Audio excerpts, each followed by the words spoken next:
UCLA is a very good team. I thought that was a fun game. Great atmosphere. Great turnout for our blackout game. Great student section. So I don't know. We had fun. We just talked about, hey, let's keep making some memories in this game. And like I said, I think we kind of just got back to being ourselves and I think not letting expectations and outside maybe pressures or maybe inside pressures get to us. So good win.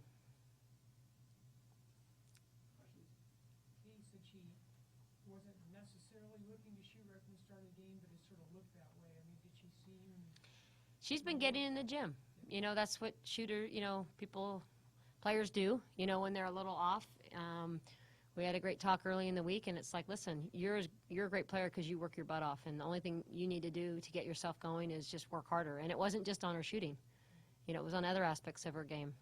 And, she was like, yeah. And she had a great week, just worked really hard. I thought she did a great job of, at Oregon State, she'd come off the screen and she was trying to jab. She wasn't catching the shoot right away. I thought today she was back just catch and shoot because it seems like everybody's like 5 inches taller than us at every position. So, we do have to really be smart.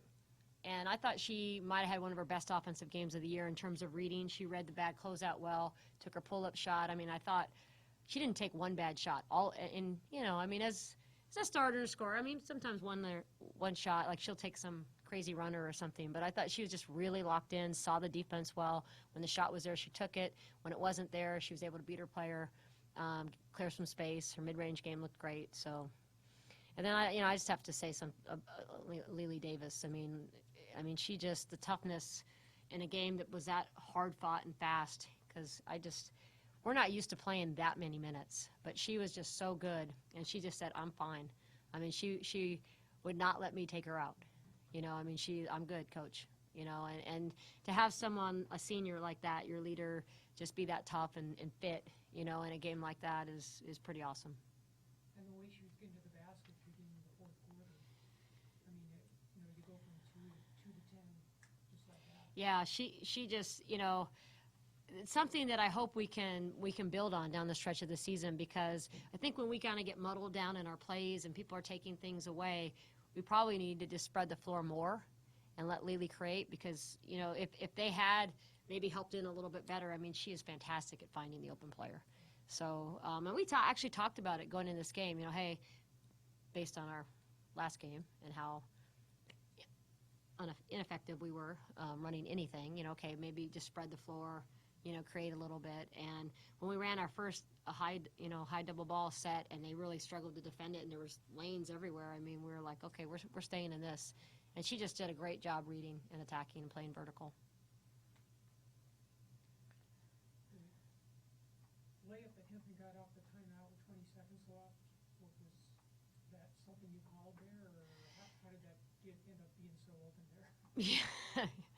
Yeah, we called it, and we almost called something else and that we hadn't run that much, and I said, no, let's go with, that's one of our basic side out of bounds, and, honestly, I think, they just didn't defend it very well, and we kind of switched it up a little bit, because normally, probably one of their best defenders wasn't covering the cut. They were covering Lily.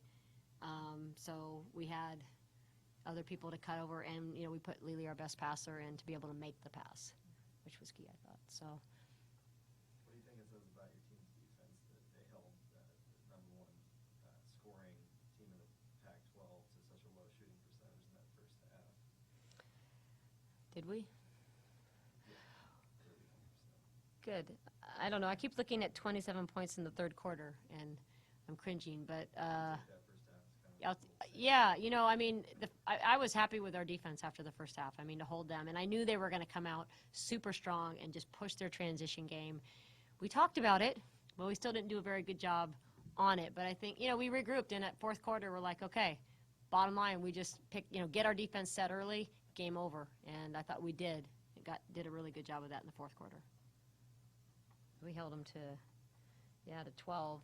You take away the 3 free throws at the end. Nisi has a writing assignment. Yes, you're not allowed to foul a jump shooter in our program. So I could probably wallpaper half my wall with I have never, you have 7 evers, I will never, ever, ever, ever, ever, ever, ever, ever foul a jump shooter. And they have to write it 50 times. Writing for this generation with a pen or pencil 50 times, it sinks in.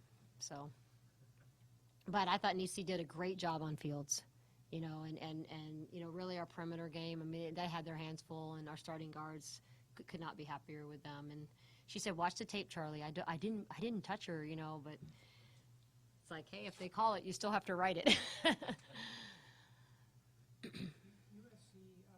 just to look ahead, I mean, this seems like, oh, well, UCLA, but you can't just disregard USC. No.